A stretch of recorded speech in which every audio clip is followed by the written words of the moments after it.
63वें श्लोक में दृष्टांत दिला रहे थे स्मृति भ्रंशात के ऊपर। यथा पूर्ववर्तिन्यो पुरुषे पुत्र इति स्मृतिरस्ति चेत ममायम पुत्र इति पुत्राकरण बुद्धिर्जायते। जिस प्रकार मान लो कोई आदमी है, उसके सामने उसका पुत्र खड़ा है और यदि उसको पुत्र संबंधी स्मृति है, संस्कार जागृत हो जाए उसको देख करके, पुत्रत्व संस्कार जागृत और स्मृति आवे तो वे कहेगा मम अयम पुत्र इति। पूर्ववर्तिनी पुरुषे एव पुत्र इति श्रुतिरस्ति चेत ममायम पुत्र इति पुरुषाकरण बुद्धिर्जायते। भ्रांत से तो ये भ्रांत हो ऐसे दिमाग तो क्या होगा, वो पहचान नहीं पाएगा, संस्कार जागृत नहीं होगा पुत्र को देख करके। स्मृति असंभवात पुत्राकार बुद्धिर्न जायते, पुत्राकार बुद्धि नहीं। वही हाल हम सबका है। सामने में ब्रह्म है, साक्षात है, मैं ही हूँ, लेकिन स्मृति का भाव होने से मैं जीव हूँ हो गया, उल्टा हो गया। तथा ब्रह्मणि अपरोक्ष भी, ब्रह्म कैसा है, अपरोक्ष होने पर भी विषय व्यामोह आक्रांत चित्तस्य विदुषः, विषय के व्यामोह से आक्रांत चित्त वाला जो विद्वान होने पर भी स्विषय स्मृत्य भावाद आत्मविषय स्मृति न होने से इदम अहम च सर्वम ब्रह्मैव इति दृश्याकारता उत्सृज्य, इदम अहम च, यह सब और मैं ब्रह्म ही है, इस प्रकार का ज्ञान दृश्याकारता को त्याग करके जगता दृश्याकारता उत्सृज्य स्वस्य च ब्रह्माकारत्व गाहिनी अखंडात्मिका चिन्मयी वृत्तिर न जायते। ब्रह्माकारत्व का बोध कराने वाली अखंडात्मिका जो चिन्मयी बुद्धि वृत्ति है वह नहीं उत्पन्न होगी। इसे गीता के अंत में कहता है नष्टो मोह स्मृतिर्लब्धा। स्मृति के अभाव से ही अहम ब्रह्म हमें अनुभूति में नहीं आ रहा है। किंतु भोक्तृ, किंतु होगा क्या फिर, ब्रह्माकार वृत्ति नहीं हुई, अखंडाकार वृत्ति नहीं हुई तो, किंतु भोक्तृ भोग्याकार वृत्ति भी स्वयं तिरोहितो भूत्वा नष्टो भवति। भोक्तृ भोग्य भोगाकार वृत्ति के द्वारा स्वयं के आत्मस्वरूप तिरोहित हो जाने पर वह नष्ट हो जाता है, माने वह बंधन में आ जाता है। एवं स्विज्ञान विनाशाद विद्वान स्वयं अपनी प्रणश्यति। स्विज्ञान के विनाश हो जाने से विद्वान का स्वयं का भी एक तरह से नाश ही हो गया।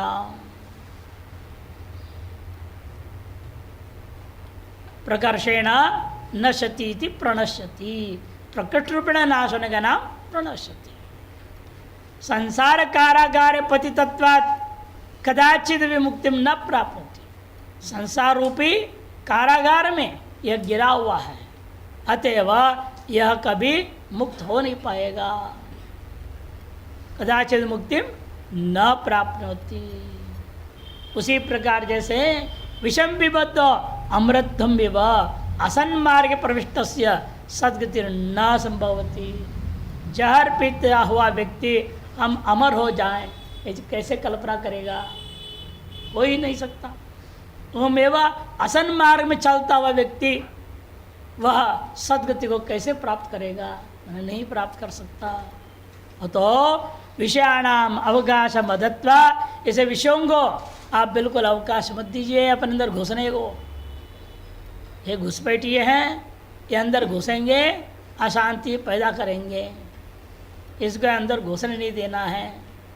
अवकाश मदत्वा सर्वेंद्र निग्रह पूर्वक सकल इंद्रियों को सम्यक प्रकार से निग्रह पूर्वक समाधि कुरुत एव, समाधि का अभ्यास करता हो ही सम्यक ज्ञानम तत्फलम च सिद्ध्यति। ऐसे व्यक्ति के प्रति ही सम्यक ज्ञान और उसका फल मोक्ष ये दोनों ही सिद्ध हो सकता है। इति सिद्धम।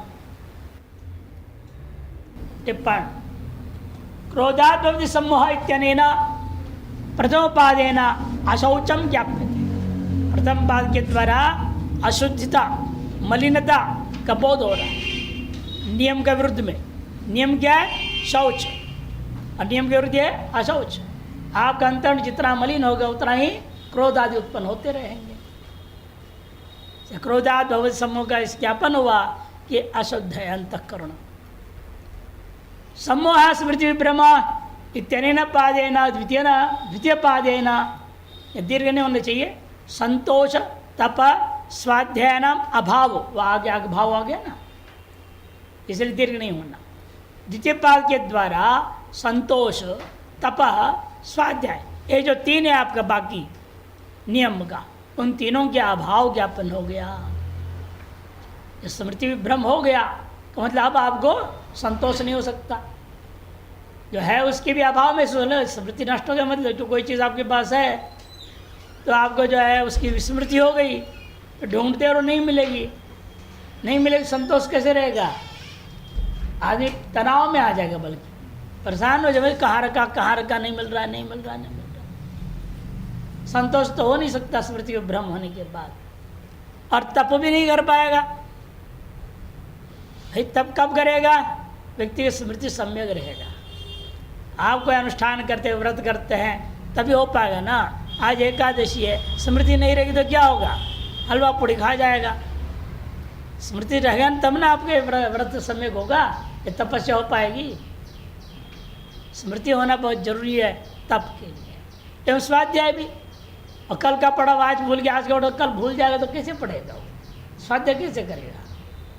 स्वाध्याय के लिए अति आवश्यक है आपको पूर्व पढ़े हुए की स्मृति बना रहे ढंग से। जितनी स्मृति बनी रहेगी उतने स्वाध्याय में आपको आनंद आए। नहीं तो रोजाना नया लगता पता क्या बोल रहे हैं पता नहीं, क्या बोल रहे हैं पता नहीं, कहाँ की कहानी कहाँ जा रहा है, क्या हो रहा है पता नहीं। एक ही तरीका है, फिर एक कहाँ से घुसा दूसरे कहाँ से निकल जाए, हृदय में कुछ बैठेगा ही नहीं, कान में भी नहीं जाएगा, ऊपर ऊपर चला गया। स्मृति अनिवार्य से, ये तीनों के तीनों संतोष तपस्वाध्याय बिना स्मृति का संभव नहीं है। इसलिए स्मृति का नाश का मतलब इन तीनों का अभाव सिद्ध हो गया। ज्ञापितम भवति स्मृति भ्रंशात बुद्धि नाशो इत्यादि तृतीय पादेन ईश्वर प्रणिधान अभाव दर्शित। स्मृति भ्रंश हो गया तो बुद्धि का नाश हो जाता है। बुद्धि नाश का मतलब क्या हुआ? अब आपको ईश्वर की जरूरत ही नहीं है। जिसके बाद बुद्धि है वो ईश्वर को मानेगा, मेरे बुद्धि को वो ईश्वर संचालन कर रहा है और ठीक से संचालन करे। धियो यो नः प्रचोदयात्, तभी तो प्रार्थना करेगा। ऐसे क्यों करेगा? जैसे बुद्धि नष्ट हो गया, बुद्धि भ्रंशित हो चुका है, पागल सा हो गया, वो संध्या पूजा पाठ मंत्र जप तप भगवान कुछ नहीं उसके लिए। भोगी बनेगा या तो पागल जैसे रोगी हो जाएगा।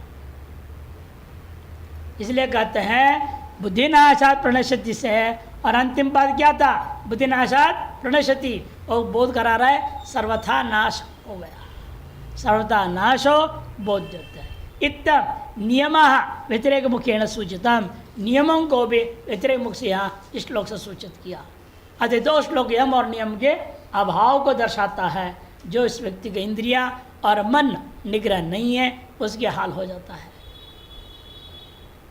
तान एव अन्वय मुखेन योग सूत्रेषु दर्शिता, इन्हीं नियमों को अन्वय मुख से योग सूत्र में दर्शा दिया। शौच संतोष अथवा स्वाध्याय सर्वप्रधान नियमाः इति। मुमुक्षो कर्तव्यंतो, मोक्ष के तरह कर्तव्य क्या है? फिर इन्हीं चीज़ों को, पंच नियमों को, पंच यमों को सार्वभौम व्रत कर देना। वही सूत्र दिया, जाति देश काल समयानवच्छिन्ना सार्वभौमा महाव्रतम, एक सूत्र 2:31। उसके बाद में 2:32 आया, बीच में रख दिया दिल्ली टिप्पण न्याय, दोनों तरफ अन्वय होगा। यम और नियमों को सम्यक प्रकार से जाति देश काल समय से अनवच्छिन्न होकर के नित्य निरंतर जीवन में अनुष्ठान करने का नाम सार्वभौम महाव्रत है। अन्यत्र जो उक्ता, अन्यत्र भी कहा गया, लोक एव विषयानुरंजनम दुख गर्मपि मन्यते सुखम आमिषम बडिश गर्मप्यहो मोहतो यद्वदंडजः। लोक एव, लोक एव, लोक में जीव में यह स्वभाव बना हुआ है विषय का अनुरंजन यद्यपि दुख गर्भित है फिर भी उसको सुखरूप मानता है। दुख गर्भम अपि सुखमिति मन्यते लोकः। उसी प्रकार यद्वद अंडजा जो मछली है बड़ी से गर्भम अप्यहो मोहतो आमिषम, जो भोजन उसके लिए लगा दिया उसने क्या है कुंडा जैसा बना हुआ तो उसमें लगा रखा है, जब खाने जाएगा तो उसे फंस जाएगा। वो ये नहीं जानते हुए वो खाने के चक्कर में जाता है। एक सुंदर चित्र बनाया संसार के हालत दिखाने के लिए। माँ मछली जो है आहार की ओर जा रहा है और ये छोटी मछलियाँ बोल रहे हैं हमारे जो है माँ हमारे लिए आहार लाएंगे। और तट पे जो लगा रखा है वहाँ भी उसके बच्चे हैं, वो कह रहे हैं हमारे पिताजी ये मछली को पकड़ के हमको भोजन लाएंगे। कौन किसको भोजन ले जाएगा? ये विचित्र समस्या है। जीवो जीवस्य अन्नम भवति, इसलिए कहा जीव जीव का अन्न होता है। एक दूसरे को खाने में ही लगे हुए हैं, बचाने में कहने के लिए होता है, कोई बचाने के लिए नहीं लगा हुआ है। एक न प्रकार एक दूसरे को खा रहे, कोई काया खा रहा है, कोई वाचा, कोई मनसा। दिमाग चाट लो दूसरे की हुई तो उसको खाना हुआ है कि नहीं? पीछे पड़ जाओ काम के नाम पे, किसी भी नाम पे। नहीं, एक तरह से बिना शोषण किए जीवन है ही नहीं। अब शोषण के बात को शोषण नहीं कहेंगे, इतना ही है तो कहेंगे प्यार है, नहीं। और गुरु शिष्य में शोषण को श्रद्धा कह देंगे, सेवा कह देंगे। शब्द अलग अलग चालाकी से प्रयोग कर रहे हैं, हो रहा है वास्तव में शोषण। इन व्यवहार के लिए बचाता हुआ ये कह दिया जाता है। अंतरण शुद्ध्यर्थ कहा लो, निमित्त हमारे पास, नहीं तो व्यक्ति प्रवृत्ति नहीं होगा ना सेवा आदि में। ये समझे मेरा शोषण हो रहा है तो सेवा कर सकेगा? पति पत्नी में भी काम नहीं चलेगा। ये मेरे शोषण कर रहे हैं समझ लेंगे तो। असमर्पण भाव से सेवा रहती है, श्रद्धा है, प्रेम है, इसलिए सब काम कर जाते हैं। इसलिए कहते देखो जिस प्रकार से वह अंडज मैंने मछली वह बड़िश जो फंसाने वाला है उसे लगा आवे आमिष को वह भोजन समझ रहा है, यानी नहीं समझ रहा है ये मेरे ही मौत आ गया है। सामने मौत है यह नहीं समझता, वह भोजन समझ रहा है। इसी प्रकार जीवात्मा भी सामने जो विषय सुख है उसको दुख रूप नहीं देख रहा है, सुख रूप देख रहा है। ये बंधन का कारण है, नहीं समझ रहा है, मुक्ति का विरोध ये नहीं समझ पाता है। अतएव यह संसार चक्र में ही पड़ा रहता है। अगले का अवतरणिका दे रहे हैं, 64 के लिए अवतरणिका। भाष्यकार बोल रहे हैं सर्वानर्थस्य मूल मुक्तम, सर्व अनर्थ का मूल बता दिया गया। विषयाभिध्यानम, क्या बताया आपने? विषय का विध्यान, ध्याय तो विषयान पुंस से शुरू हुआ। अतः इदानीं मोक्ष कारणम इदम उच्यते है। और आप इसलिए अगले श्लोकों से मोक्ष का मुख्य साधनों का वर्णन करेंगे। मोक्ष का साधन वर्णन किम आसीत व्रजेत किम, इस प्रश्न के जवाब में 64 से 71 तक किम आसीत आसन का वर्णन करेंगे। या तो प्राणायाम था और प्राणायाम के लिए आसन जो होना जरूरी है। आसन में कैसे बैठा रहता है, किम आसीत प्रश्न था। इन आसन से या वो योगासन नहीं लेंगे। यदि हम प्रक्रिया में सब ले रहे समाधि, ध्यान, धारणा, प्रत्याहार, प्राणायाम तक आ चुके क्रम से, अब आसन यम नियम भी ले लिया, उसके अभाव होने पर क्या नाश होता है, उसके भाव में आप योग्य बनते हैं। अब रह गया आसन, आसन का दोनों अर्थ ले लिया जाएगा। योग सूत्रकार का अपना अर्थ है पद्मासन, सिद्धासन आदि आसन शरीर संबंधी, और असली आसन क्या है? स्वरूप स्थिति। आस्यते स्वस्मृति आसन, अधिकरण अर्थ में कर दो ल्युट। आस्यते अनेनिति आसनम करण अर्थ में करेंगे तो शरीर के आसन हो जाता है। आस्यते अस्मिनिति आसनम अधिकरण से व्युत्पत्ति करो, जिसमें आप टिके हुए हो, जिसकी वजह से आपकी स्थिति बनी हुई है, वो आत्मा का ही नाम आसन है, स्वरूप स्थिति। वो दोनों अर्थ को लेकर के अब 7 श्लोक 6 श्लोक है ना, नहीं 7 श्लोकों में कहेंगे। ननो अवतरण का दे रहे शंकरानंदी, ननो इंद्रिय विषयग्रहण अभावे विदुषा कथम शरीर यात्रा से सती। कहते इंद्रियों के द्वारा विषय ग्रहण बिल्कुल ना करे तो ये विद्वान के द्वारा शरीर की यात्रा भी कैसे संभव हो पाएगा। इत्याशंकायाम तत्प्रकारम नित्यम समाज में अनुतिष्ठतस चित्त प्रसादं च प्रतिपादयति। उसी के प्रकार को बताने के लिए वह नित्य ही समाधि का अनुष्ठान करता, अभ्यास करता हुआ उसके चित्त की प्रसाद स्थिति कैसे होता है, इसी बात को प्रतिपादन करने के लिए आरंभ करते हैं। रागद्वेषयुक्तैस्तो विषयान् इंद्रियैश्चरन् आत्मवश्यैर्विधेयात्मा प्रसादमधिगच्छति। द्वेषयुक्तैस्तो विषयान् इंद्रियैश्चरन् आत्मवश्यैर्विधेयात्मा प्रसादमधिगच्छति। राग द्वेष युक्तस्तो, प्रारब्ध कर्माधीन शरीर की यात्रा, शरीर का जीवित रहने के पीछे आवश्यक भूता जो स्नान ध्यान है ना, भोजन भिक्षाटन आदि जो करते हुए विषयान इंद्रियश्चरण, इंद्रियों के द्वारा विषयों को भोग कर रहा है।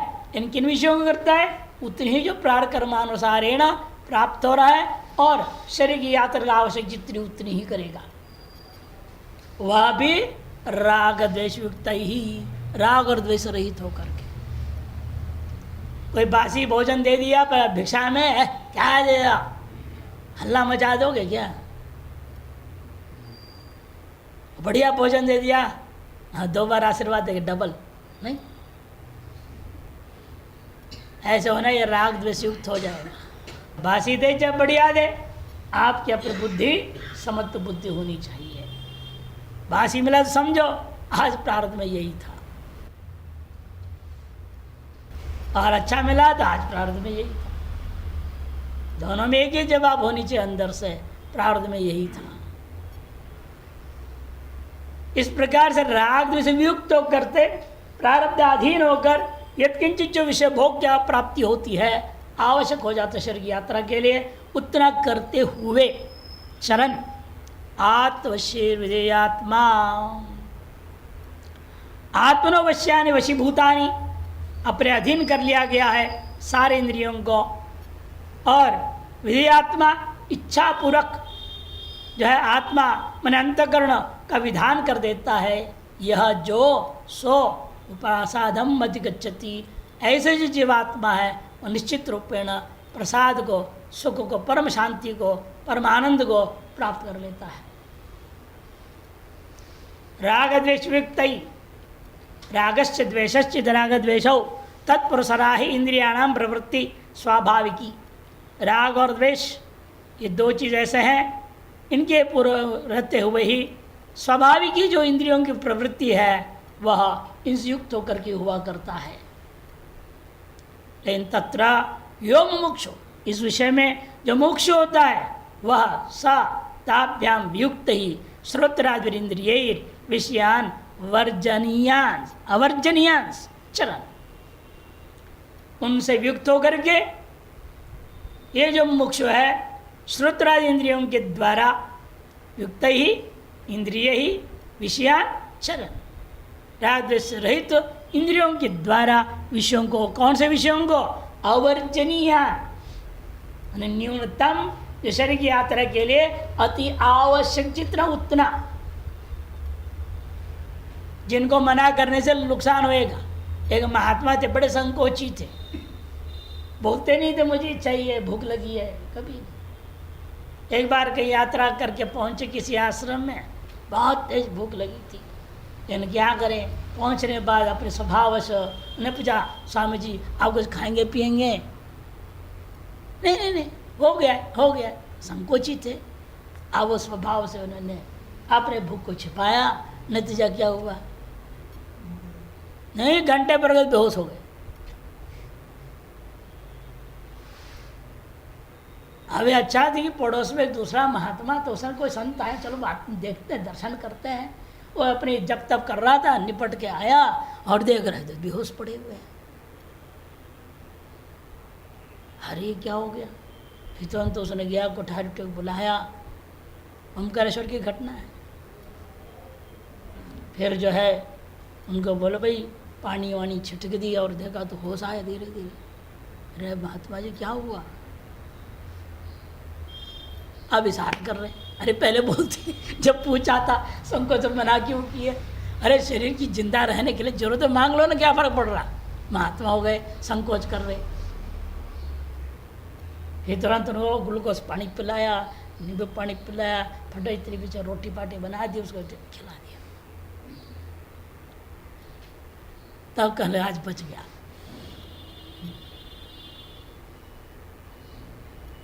इसीलिए जब अवर्जनीय, जो शरीर की स्थिति के लिए आवश्यक जितना है उतना मांग के ले लो, उसे शर्म नहीं करना। मोक्ष का कर्तव्य है। जो शरीर रहेगा तब ना आगे साधना भी चलेगी। शरीर ही टिकेगा नहीं तो साधना क्या कर लोगे? शरीर माध्यम खलु धर्म साधनम, शास्त्र कह रहा है। इसलिए अवर्जनीयान भाष्यकार ने कह दिया, उन्हीं विषयों को ग्रहण करेगा जो अवर्जनीय चरण उपलभमान आत्मवश्य आत्मनवश्यानी थी, मैंने अर्थात वशीभूतानी, स्वयं के द्वारा वशीकरण कर लिया गया। किनको? इन इंद्रियादि को। तैर आत्मशेर विधेयात्मा, इच्छा तो विधेय आत्मा अंतगुणयस्य, अपनी इच्छा के मुताबिक इधर प्रत्याराध्य सिद्ध हो चुका है। अपनी इच्छा के मुताबिक अंतकरण को प्रवृत्त कराएगा। जरूरत हो तो बाहर आएगा, नहीं तो अंदर ही रहेगा, अपनी स्वरूप चिंतन में लगा रहेगा। इच्छा था अंतकरण को बाहर प्रवृत्त करना न करना, उसको कहते हैं विधेयात्मा। ऐसे ही व्यक्ति यस्य स्वयं प्रसाद गच्छति, जिसके अंतकरण इस प्रकार के वश में है, वही व्यक्ति प्रसादम, प्रसाद का मतलब क्या? प्रसन्नता, स्वास्थ्यम इत्यर्थ। प्रसन्नता को प्राप्त करेगा, माने स्वस्वरूप में स्थिति को प्राप्त कर जाएगा। शंकरानंदी राग द्वेषयोर बीजम विशेष इष्टत्व निष्ठत्व बुद्धिरेव। पूर्व में वर्णन हो चुका है, राग और द्वेष का बीज क्या है? विषयों में इष्टत्व और अनिष्टत्व बुद्धि। यह मेरा मदिष्टम भवति, यदि हो वहाँ राग हो जाएगा।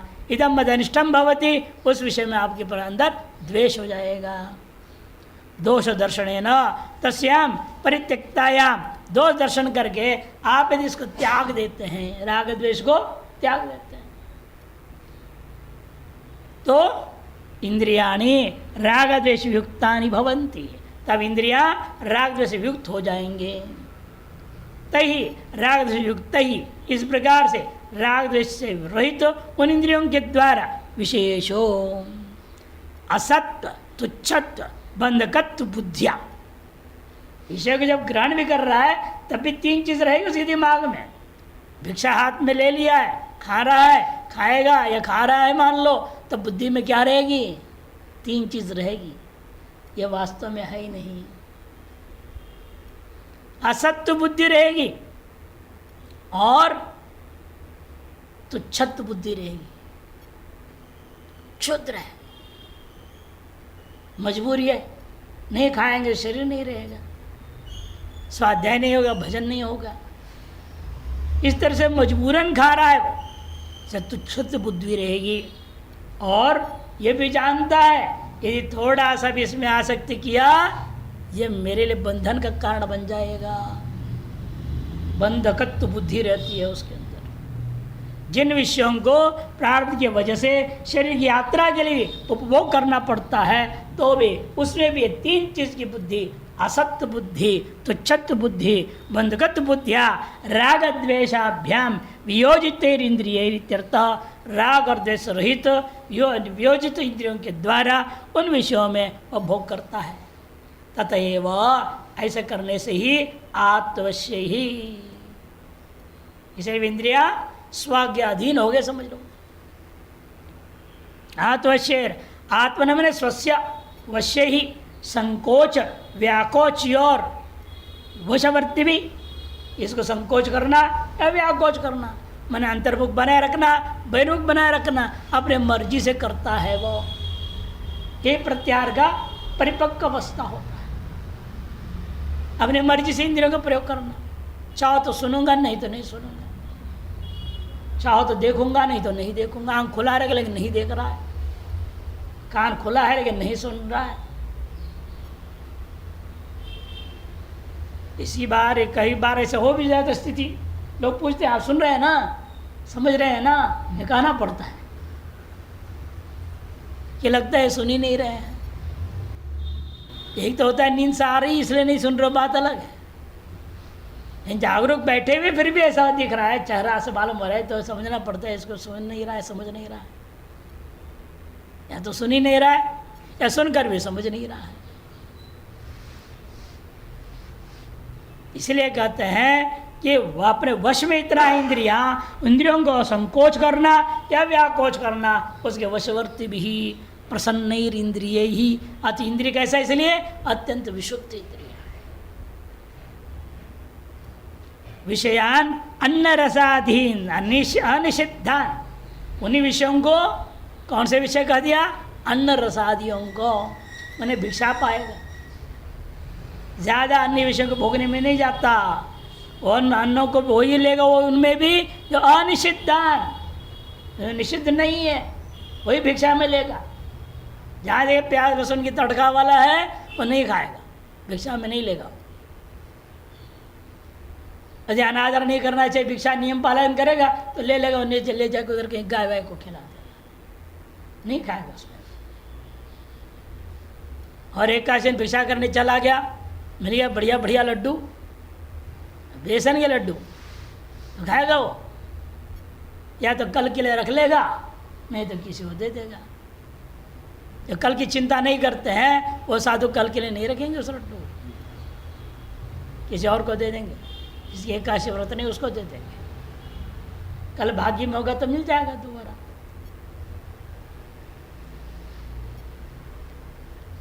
और यहाँ तो कमंडल भर के रख लेते हैं हफ्ता भर के लिए, तो क्या कहा जाए। तत्रापि प्राण त्राण मात्र पर्याप्ता, देखो वो भिक्षा में भी उतना ही लेगा जो प्राण की त्राण मन रक्षा के लिए जितनी आवश्यक उतने मात्र को ग्रहण करेगा। उनको ग्रहण करते हुए चरण भुंजानो, इस प्रकार से न्यूनतम पदार्थों को उपभोग करते हुए ब्रह्मविद यतिर विधेयात्मा, ब्रह्मविद्ता यत्नशील यति है वह विधेयात्मा, विधेय इंद्रिय शुद्ध समाधिना च निर्मुक्त रागादि दोषत्वया शुद्धत्वेन स्वाधीन आत्मा मनो यस्य स विधेयात्मा सन। इंद्रियों की शुद्धि के कारण से समाधि के सम्यक अभ्यास होने पर राग द्वेषा से रहित होते हुए शुद्धत्वेन अत्यंत शुद्ध होने से स्वाधीन अंतःकरण है। उसका अंतःकरण क्या है, अविद्या माया अधीन नहीं है, ईश्वराधीन भी नहीं रह गया, स्वाधीन के स्वयं ईश्वर स्वरूप की ओर चल पड़ा।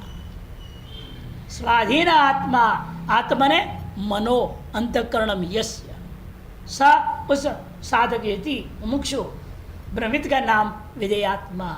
ऐसा होकर प्रसादम चित्तस्य स्वास्थ्यम अत्यंत निर्मलता गच्छति, चित्त का स्वास्थ्यता मन अत्यंत निर्मलता अर्थात स्वरूपानुभूति की योग्यता उसके अंदर आ जाती है। प्रमाण भी चांद्र उपनिषद में कहा, आहार शुद्धौ सत्व शुद्धि, सत्व शुद्धौ ध्रुवा स्मृति रीति श्रवणाद इंद्रिय शुद्धिया चित्त शुद्धि सिद्ध्यति इत्यर्थः।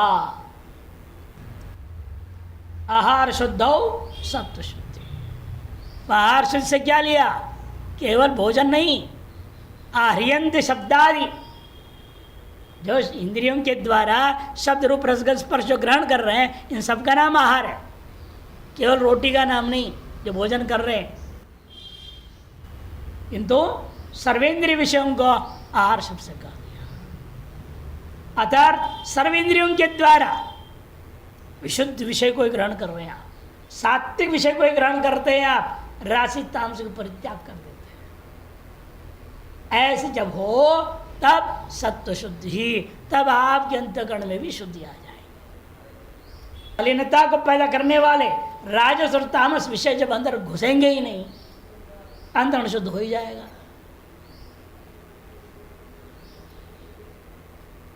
आज जब सत्व शुद्ध हो जाए, अपने स्वरूप की स्मृति ध्रुवा स्मृति से नित्या स्मृति हो जाएगी अपनी। जिस श्रवणादि इंद्रिय शुद्धिया, ये श्रुति श्रवण से ज्ञापन हो रहा है, इंद्रिय शुद्धि के द्वारा चित्त शुद्धि, चित्त शुद्धि के द्वारा स्वरूपानुभूति होती है, सिद्ध्यति इत्यर्थः। 64वें का टिप्पणी देखिए।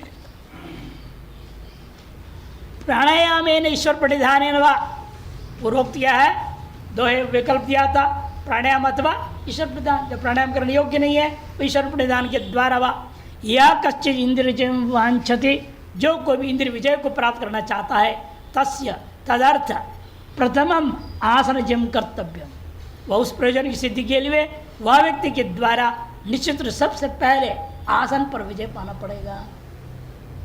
ये तो ही योग सूत्रेष्युक्तम, योग सूत्र ने भी कहा दिया है कि भाई देखो, जिसको प्राणायाम करना है तस्मिन् सति, यानी आसनम सिद्धे सति, आसन के सिद्ध होने पर ही प्राणायाम शुरू करना।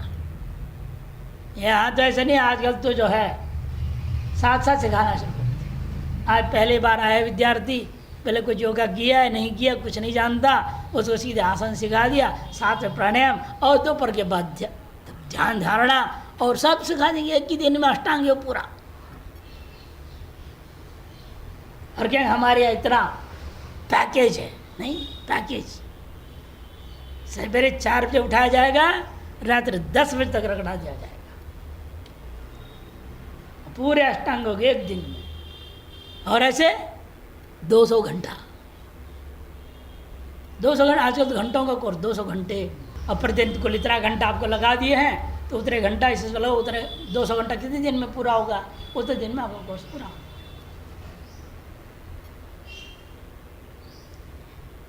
लेकिन ऐसा उचित नहीं है। शास्त्रीय पद्धति के अनुसार पहले केवल आसन सिखाओ, यम नियम आसन, यम पालन करने, नियम पालन करना और आसन, उसमें परिपक्वता आ जाए तब प्राणायाम शुरू करो। प्राणायाम परिपक्व होने लग जाए तब प्रत्याहार शुरू करो, क्रम से जाएगा। यानी आज जैसा आदमी सीखा वैसे आगे जाके सिखाते रहेगा, और कुछ तो कुछ अनुभव है नहीं, कुछ भी यानी योग क्या ये भी पता नहीं है। योगकार समाधि है ना, बीज समाधो धातु है। ये आप कभी अनुभव करा है? जितने योगा टीचर्स कोर्स चला रहे हैं वो सब योगी क्योंकि समाधि में गए हुए हैं, ध्यान में भी सम्यक प्रकार से नहीं गए।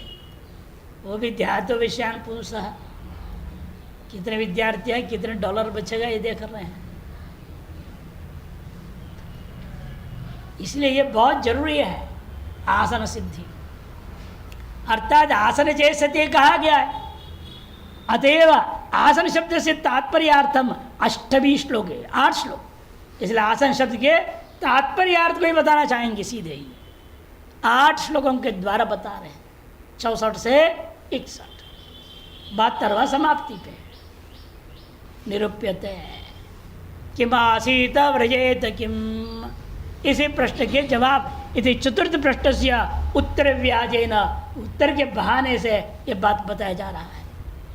यद्यपि पतंजलिना सरम सुगम आश्रम इत्येव सूत्रतम, पतंजलि के द्वारा सरम सुगम आश्रम इतना ही कहा गया है, तथापि पारमार्थिक दृष्टिया आसन का अर्थ क्या होगा? आसमंतात, एक तकार नहीं है यहाँ, आसमंतात स्थितिर यस्मिन तत् आसनन, आसमंतात स्थिति बन जाती है जिसमें, उसी का नाम आसनम। व्युत्पत्तिया स्वरूपावस्थान में व आसनम, स्वरूप में अवस्थित होने का नाम ही आसन है वास्तव में। तच्च कथम, और कैसे होगा, यदि चेदाह राग द्वेषुक्त इत्यादि 64 से आरंभ करेंगे। तू शब्द पूर्वस्माद विलक्षणत्वम द्योतयति युक्त, तू शब्द क्यों आया है, पूर्व में कथित जो व्यक्ति है जो इंद्रियादि के वश में चला गया है, जिसकी स्मृति भ्रष्ट हो गया, बुद्धिनाश हो रहा है, उसकी अपेक्षा से विलक्षण है। वह अविद्यावान है, ये विद्यावान है। विलक्षणता बोध करने के लिए है। राग द्वेषयुक्त मने सीधे सीधे शब्द में कहो उदासीन है, विषयों से उदासीन है। कोई लेना देना दे, मिला तो ठीक, नहीं मिला ठीक, जैसा मिला वैसा स्वीकार।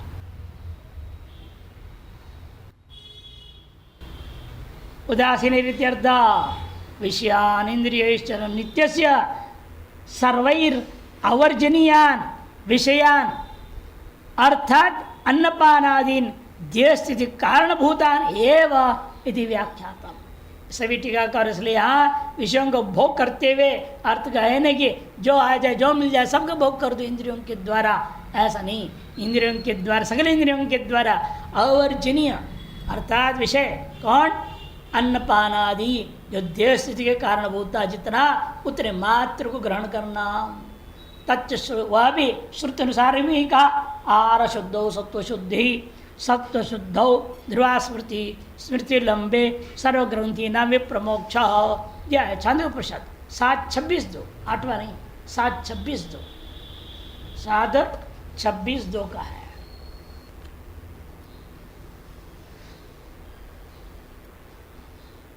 भिद्यते हृदयग्रंथि छिद्यन्ते सर्वसंशया क्षीयन्ते चाह से कर्माणि तस्मिन् दृष्टे परावरे। मुख्य जो अर्थ है, तात्पर्य अर्थ है आसन का स्वरूप स्थिति, तस्मिन् दृष्टे परावरे, ये स्वरूप स्थिति, ये आसन है। ये जिस दिन लग जाए उस दिन क्या होगा बता दिया, सब खत्म हो जाएगा। विद्यते हृदय ग्रंथि, अविद्या का नाश होगा, तन्निष्ठ सकल कर्मों का विनाश, संचित कर्मों का नाश होगा। अब संशय का नाम नहीं रह गया। प्रसाद स्वास्थ्य स्वस्मिन् स्थिति रीति स्वस्थता, स्व में स्थित होने का नाम स्वस्थ, तस्य भाव स्वास्थ्यम। सुपिस्ता सूत्र से भाव में शे प्रत्यय करके रूप बना है। स्वे महिमनी प्रतिष्ठित उता महिमनी थी, उसी चांदोग्य में आया। वह उस समय में यह तो स्व महिमा में स्वयं प्रकाश स्वयं ज्योति स्वरूप में स्थित है अथवा कहीं भी स्थित नहीं है। मुक्ति अवस्था का ये स्वरूप होता है। अच्छा, 65वें की अवतरणिका देखिए, प्रसाद सति किम स्यात् इत्युच्यते।